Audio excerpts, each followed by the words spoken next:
Give me some BBs, I'm in here with ice.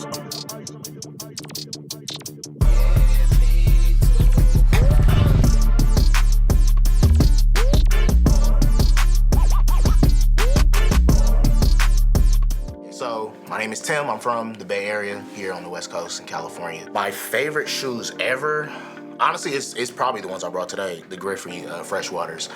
They're my favorite because, so growing up, niggas' parents didn't buy them sneakers, right? Like, it just wasn't happening. Pretty much, I seen somebody with these in 2010, biology class, 10th grade, and I saw the 2.4 on the side of them because I knew absolutely nothing about sneakers, and I was like, oh man, them Kobe's look crazy. And he looked at me and he was like, niggas, you dumb, these is Griffey's. And ever since then, I was like, all right, I'm tired of wearing these Shaqs, I'm tired of wearing these Vans, I gotta figure out what's going on with sneakers. And so, seeing those, I wanted to own a pair ever since, and it just kind of spiraled from there, for real. I wouldn't consider myself a sneakerhead, and the reason is, I feel like some sneakerheads have to go through way too much to get sneakers. Like, it's ridiculous. Niggas was camping outside. Like, like for me, that would have never happened. That would have never, I can't imagine myself sleeping on the floor for a pair of Concord 11s. Like that wasn't going down. So I'm not a sneakerhead. At this point, I'm just somebody who really likes sneakers and tries to buy them whenever I can, but nah, I can't say I'm a sneakerhead. A story about sneakers that my parents never got me.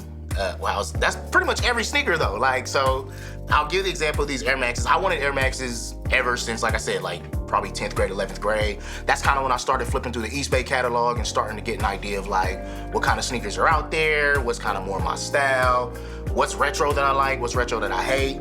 97s are one of those things where I feel like it was a pretty common Air Max, right? Like the price wasn't too high. It was probably going for like maybe 140 a pair, 130 a pair. So I felt like it was something, you know, that I could finagle if I just saved up my money. And that's kind of what I ended up doing. I didn't end up doing that for this specific pair, but I ended up getting a pair of Air Maxes like maybe 2 years later, 3 years later at some point. The worst sneaker I've ever seen.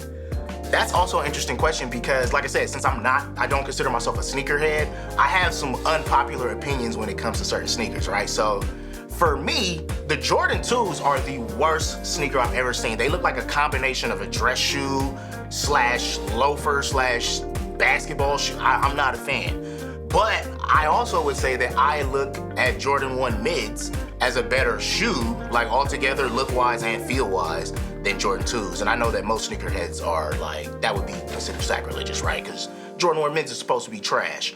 But yeah, I think for me, Jordan 2s are some of the worst sneakers I've ever seen. I can't figure out any way to style those, so yeah, nah, it's not for me. What celebrity sneaker collection do I wish I owned? That's a good one. Dang. It have to be Hove, right? Because he's got those S. Carters in there somewhere, and I want those bad. He's also got the Rockefeller Air Force Ones, I'm assuming. I want those bad. He's got all the hip-hop sneaker collabs that I would probably want, so I would say him, for sure. My go-to sneaker that doesn't miss is probably an Air Max 97 or Air Max 95. I just feel like it goes with shorts, it goes with jeans, it goes with dress pants, and you could put it with anything. I'm a big, like Air Maxes for me are my favorite shoes, especially since I kind of got into sneakers late. I felt like that was a good entry point, and it's just so many different colorways. You can do so much with it. Like, it really unleashes the creativity. First pair of shoes I ever bought with my own money was a pair of Nike Blazers. That had to have been probably 2011, 2010-ish. How did I get that money? Man, just kind of hustling, right? Like doing different gigs, playing drums, sitting through a whole bunch of services, playing drums, maybe cutting grass here and there, just whatever I could to just scrape up and get that little 120 or 100, whatever it was, to go get them. It's me, Tim, again, here with Certified Souls. Appreciate y'all for having me.